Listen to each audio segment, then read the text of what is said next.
Well, Twitch is finally working. I had a little problem there, but I guess it's okay now. And so we're here at 152. And we're down to network evidence. So I've got a few slides about that and then several projects to demonstrate. That's my plan for tonight. So here's the network evidence.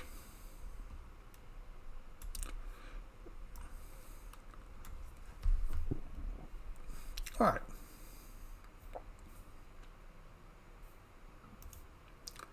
So if you want to monitor the network, you can do this. It gives you a lot of information about what's happening on your network and the machines there, of course. It can help you find the scope of a compromise. If you find a network indicator, you can see which machines are communicating with a command and control server or something of that sort. And it can help with the timeline. So there's 4 kinds of network monitoring. You have the most common is event-based alerts. And we've seen this in the Splunk projects you've been doing. You run a product like Suricata that is like antivirus.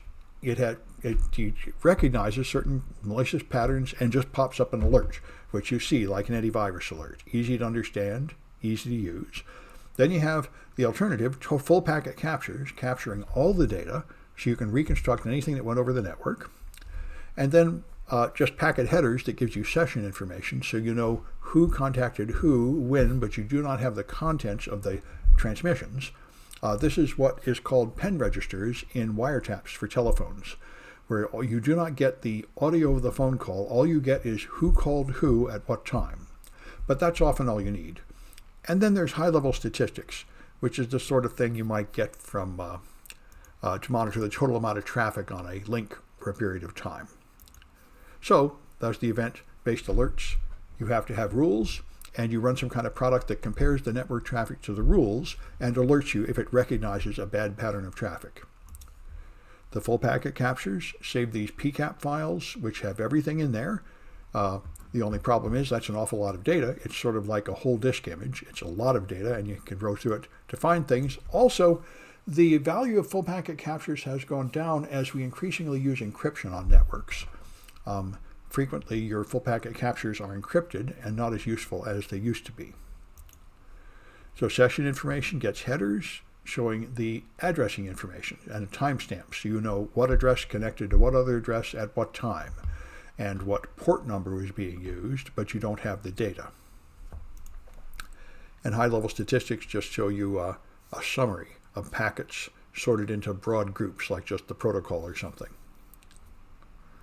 So the event-based, like Snort and Suricata, they both have rules like antivirus and detect things and tell you what they've detected. So they get indicators, their signatures.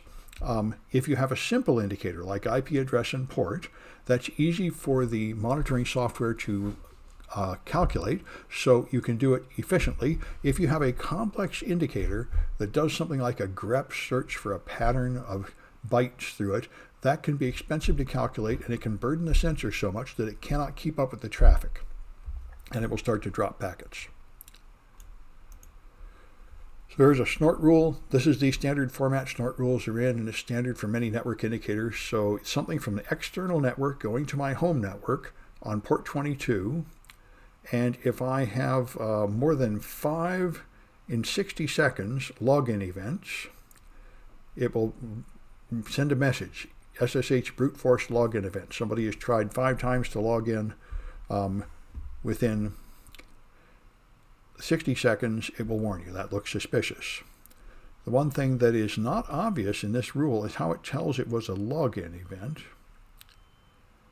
But it might just see multiple connections from that port to this port in 5 seconds. Anyway, in 60 seconds.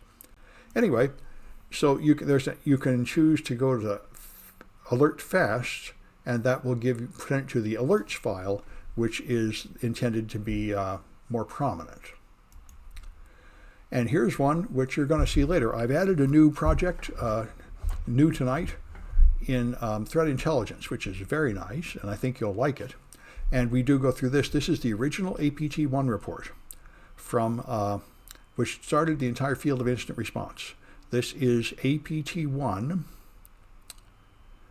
There it is, APT1 that, among many other things, used a fake AOL SSL certificate, and this will detect if that certificate is sent over the network, which means somebody is connecting to that fake secured AOL page. All right. So header and full packet logging are here so you can collect evidence, for example, for legal purposes, so you have a complete record of what happened, or because you plan to analyze this PCAP later to generate signatures, monitor activities, check it for stolen data leaving your network, that sort of thing. You're really going to need full packets for that. And if you're going to consider it as evidence in court, you're going to have to generate a chain of custody, save it someplace, attach a hash value, store it in a securable hash, and so on. So the IDS systems can, intrusion detection systems, they can in principle retain the full session, but they're usually not optimized for that. And if you want to really do PCAPs, you usually use tcpdump. Wireshark is not a good product for live packet capture. It's not secure enough. tcpdump is much more secure. The difference is tcpdump just captures the packets and saves them to the disk without analyzing them much. Wireshark has a gigantic suite of packet analysis engines, and those are just written by a huge core of volunteers, and they're not terribly secure. So it's not wise to run Wireshark against live traffic. It's intended to be used to analyze a capture file that you captured with a safer tool like tcpdump. So tcpdump, you can catch the whole packet and you've redirected it to an output. It can write a PCAP file. You can also print it out so you have the raw hexadecimal and ASCII data. And here's a HTTP GET loading a web page. You can also limit it to only pay attention to the first 64 bytes of each packet, and that way you'll get the header but not the contents. And that's how you get this is what they call trap and trace by law enforcement, where you know who talked to who and when it happened, but you do not have a copy of the data that was sent. And NetFlow does statistical monitoring. The purpose of this is primarily to sell traffic. If you are an ISP, like Comcast, they limit you to so many megabits per second, and they do it with something like this. They're measuring your total traffic and throttling you to not exceed more than a certain number of packets per second, or bytes per second. So NetFlow lets you have just general information about this flow. The 11,000 packets went from this address to that address. And this dates from the old AAA servers that were used on the phone network. They're also used on computer networks in a modern version, that would keep track of who called who and for how long, so they could bill you for that for your long distance bill. And so there are commercial products that you can plug into a network that give you various graphs to see them. But most of us just use Wireshark on a computer. There's Flow Tools and Argus. These are open source tools that will draw graphs of packets. Again, I think most of us just use Wireshark for this, but this is another tool that can generate statistics like this. And this is showing you how many bits per second were sent go to a server, and you see there was a huge spike in traffic at this one point where much more, like 100 times as much as usual, went through, and it can graph it in log form too, or log form. So this is 10 to the 4, and it went up to 10 to the 6 briefly. So something happened there, some kind of attack, some kind of defect, or some spike in traffic. Maybe somebody just wrote a popular TV segment about your product and everybody went there. But something significant happened at that point. All right, I've got some Cahoots.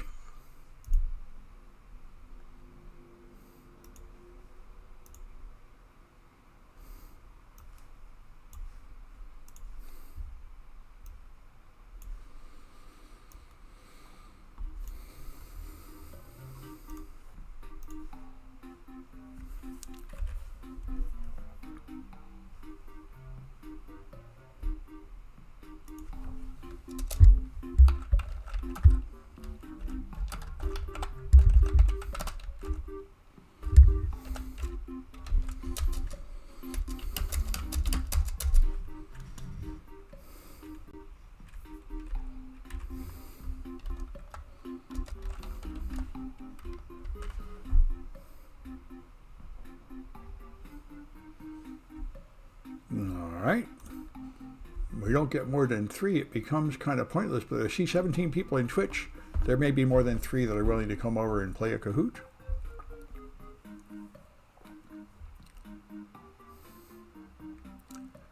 I get the feeling that Twitch is not working too well. I've seen that number go up and down a lot, and I had trouble getting in.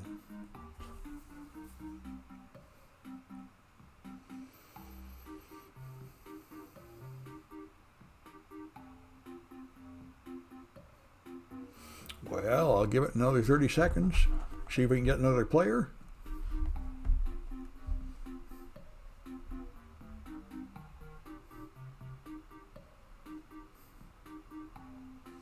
Twitch was down earlier in the week. Yeah, Twitch got hacked. Everything got dumped, and it looks like they regenerated my key. So I think Twitch is, yeah. So Twitch changed my key. That made me 10 minutes late today.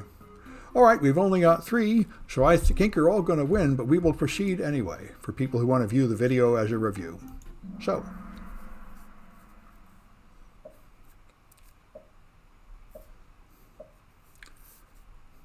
all right, so what monitor gives you the ability to reconstruct files?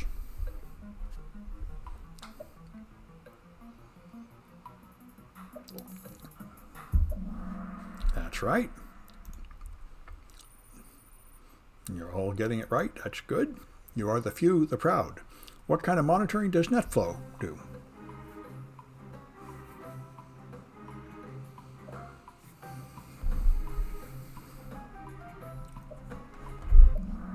That's right. High-level statistics. Good. All right, how about Snort?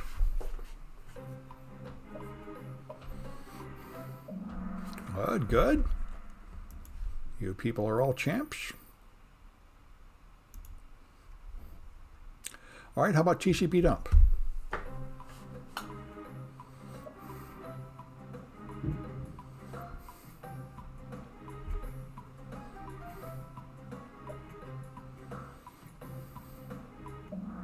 Yep, it can do full packets. It can also do headers, but the only choice available here that's right is full packets.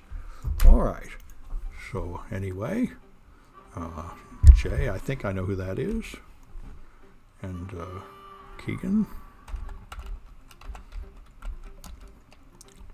And Twist. All right. Well, we'll carry on.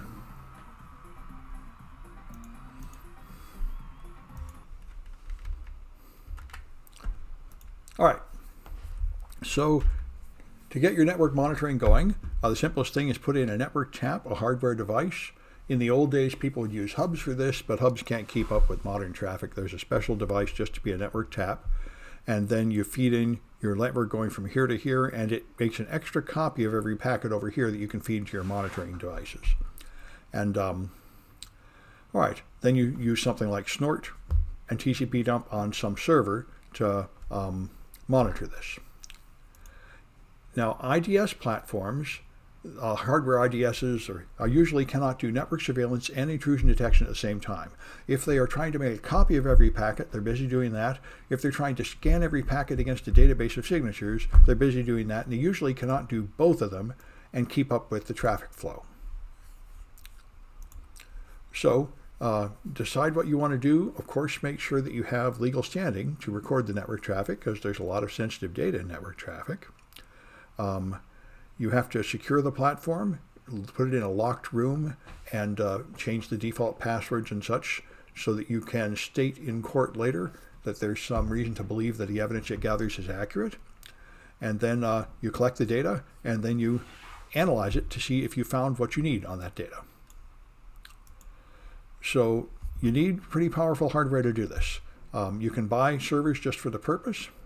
You can also use Linux distributions. For a long time, people used FreeBSD, which was considered the best, but lately the Linux network has been improved, and the better Linux distributions for packet logging are considered to be even faster than BSD.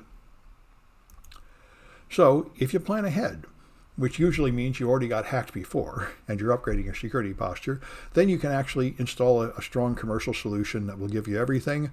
The book had some really old recommendations, so I looked today and found some stuff from this year. These are now considered the leaders. Cisco is considered the leader, and the Roundup is 10 micro. And these guys will send you an expensive box to attach to your network that will do an intrusion detection and prevention system. All right.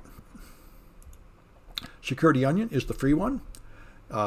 which is a special Linux distribution giving you tools to monitor and analyze network packets. I tried to use it in class about 5 years ago or 7 years ago, and it was in an early version and very unstable and hard to use, but it has persisted and it's been updated, and people tell me it's a lot better now. All right. So you have to find out where to sniff the network from, find the places where the traffic leaves the network. Now there's always a problem here because some traffic is internal to your network, like you go to your own file server and some of it goes to the internet. And you really can't usually monitor both of those kinds of traffic at the same point. Most people are primarily concerned with traffic from the internet because they're thinking about attackers coming in from the outside.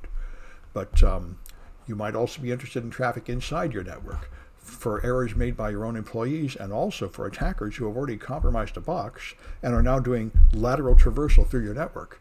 You will want visibility into that stuff also. So you'll have to consider encapsulation and network address translation. You often have tunnels created by VPNs or other tunneling services so that you have packets being carried inside other packets and addresses changing, and so it gets hard to interpret the traffic. Something even worse not mentioned here, which I learned at DEF CON maybe 3 or 4 years ago, is now we have multi-packet TCP. You can have multiple paths to the internet, so you pay for 2 or 3 ISPs, and then your actual traffic might send some of the packets down one route and some of the packets down a different route. So you're going to have to measure them both and put them together again to reconstruct a flow. That's pretty harsh. All right. So if you change things on the network, this could help or hurt network surveillance. I know my military contractor job, they force all of us to go through the corporate VPN at headquarters. So even us in California that are in a different state, you can't even log in without first connecting to their VPN, and then all your traffic goes through their VPN. Now this is slow and expensive and inefficient, but it's so they can monitor the network. I understand. They want to do something like block certain websites. They want to know they're blocked. They don't want you doing anything that doesn't go through their VPN. So it does make sense, and you might do something like that. You might deliberately force all the traffic to go through one point so you can control it and monitor it. All right. So your sensor should be in a locked room, of course. You should patch it, protect it. You should have logs and check them to see if it's being compromised or failing, and you should ensure the integrity of the operating system with an integrity solution like Tripwire, which calculates a hash value of all the system files and makes sure they are not changing when they shouldn't be changing. The only time they should change is when the authorized administrator is installing software or updating things. If they're changing at other times, that indicates somebody has hacked in and they are modifying the system, doing something like putting on malware or a rootkit. And there are plenty of attack tools that attack routers these days and these systems. That was exposed by the Russians in the Shadow Brokers attack. They dumped the NSA's router hacking tools, and they were very powerful, and it's very clear that they are vigorously hacking and exploiting routers. So there's a time when people thought the only thing that would get attacked were your endpoints, the Windows machines, and that the network devices like firewalls and routers would not be attacked, but that is over. They are definitely really attacked now. And almost none of them have much in the way of defense. I've never heard of any antivirus on a firewall or a IDS system.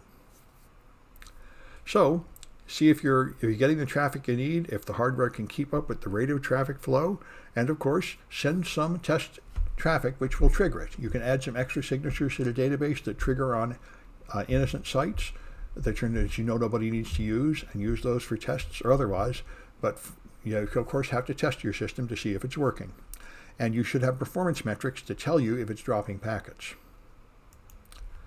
So once you've captured network data, then you need to analyze it, and the number one tool for this is Wireshark. There are other tools, but Wireshark is by far the most popular, and it's free.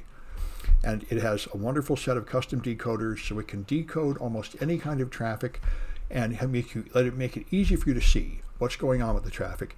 It's extremely useful for security purposes and for general network troubleshooting. If people can't log on, you can go to Wireshark to find out why it's not working and what step is failing, and therefore which device is wrong. So anyway, NetWitness Investigator is another tool that will take a bunch of traffic and sort it into categories to make it easier to analyze. Bro will do this too, now called Zeek and covered in the project in this course. All right, so all these devices have logs, of course, and you've seen this from doing the Splunk project. The firewalls have logs, the servers have logs, the IDS does, the HTTP servers have logs, and so all these things are available to whatever events are logged by that software, each device. And so you can combine all these logs together with that SIEM solution like Splunk and then search through them all to try to reconstruct attacks as you did in the Splunk projects. So you typically do not leave the logs on individual systems anymore. That would be really annoying. Instead, you forward them all to a central point for SIEM like Splunk or Elasticsearch or Logarithm or Sumo Logic, all of which do the same thing. All right. And that's log aggregation. This is why you need a tool like Splunk, because each log file is in a different format, and you have to have an ingester which analyzes it and finds where's the IP address in this one, where's the domain name, where's the timestamp, and so on. And it processes each type of log to build a database you can search through. That's what the special software of Splunk or any other SIEM system is for. Another big problem, of course, is that if you have a large network crossing multiple time zones, they might be using different times everywhere, and that will make it hard to analyze it. Recommendations for personal networks. So when you can't afford Splunk, well, you certainly can't afford Splunk at home. I don't know. I haven't even thought about doing any of this on a personal network. What most people do on a personal network is they set up something like a Pi-hole or there's a free open source firewall a lot of people use, pfSense. pfSense is what a lot of people use. That's probably what most people would use. Now, you could set up Splunk Free Edition. You can use the free version of Splunk up to a certain amount of traffic if you want to, but pfSense is probably the most practical solution for home use. And I know some of the students in the class have been setting up Pi-holes and stuff. Those are the discount options. It's a good question. Elk. Yeah, you could certainly set up Elk if you want to. I think it's a little bit of overkill for home networks, but you could do that. And that's what you get if you're on Security Onion. You get Elk, Elasticsearch, Logstash, and Kibana. Yeah, he's got it there. And you can put that on Linux. Or you can just boot up Security Onion and it'll have Elk already installed, ready to go. Good. These are good questions. And if you do set it up at home, come show it to us. Give us a talk. Let us see it go. You'll get extra credit that way. I'd like to see what you folks set up. I do know people who have given students jobs based on their home network, especially open source type people regard you setting up a home network as a valuable job experience.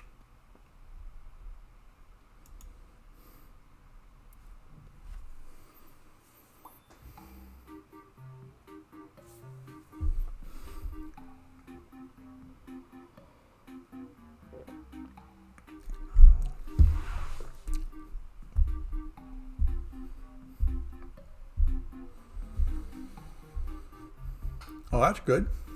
Yeah. Good tips in the chat about elk. What's going on? I'm going to try and figure out who Jay is.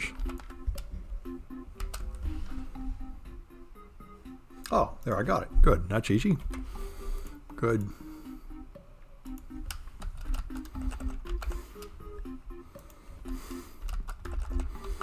All right. And I'll figure out who Wood is.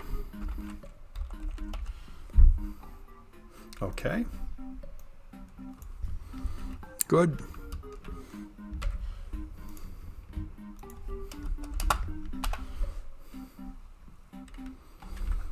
All right.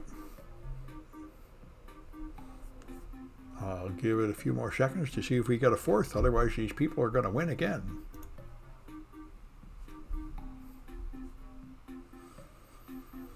Looks like it. We proceed anyway.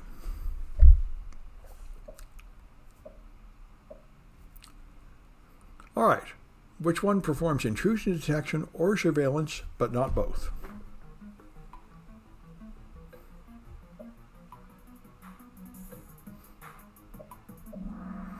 All right, yeah, IDS can do one or the other, but not both at the same time. Wireshark doesn't do intrusion detection or surveillance, really. I mean, I guess you could collect packets, say, I'd call that surveillance, but it doesn't do intrusion detection. Wireshark does not have a database of signatures of bad things and alert you if it sees a bad thing.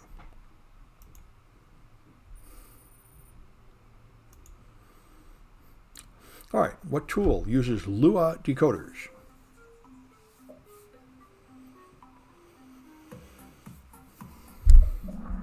That's Wireshark.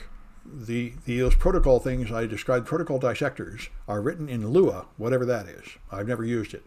Everybody seems to have their own language for everything, and for some ungodly reason, Wireshark's protocol is written in Lua.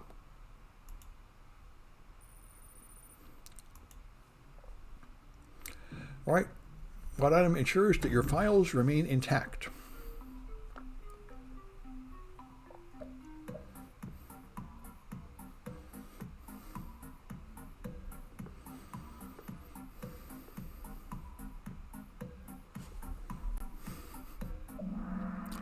There's Tripwire. Now, so you're talking about the Udemy course on ELK. That reminds me, I got some tweets from somebody who said he took one of my Python courses on Udemy. And as far as I know, I never authorized that, but I've heard a lot of courses just get stolen and stuck on Udemy. So anyway, that's life. Of course, the people I made videos for actually keep making other things without even telling me, with my name on it and producing them. So maybe it's really an official course based on my official videos. I don't know. Anyway. All right. So what's the top-rated commercial IDPS?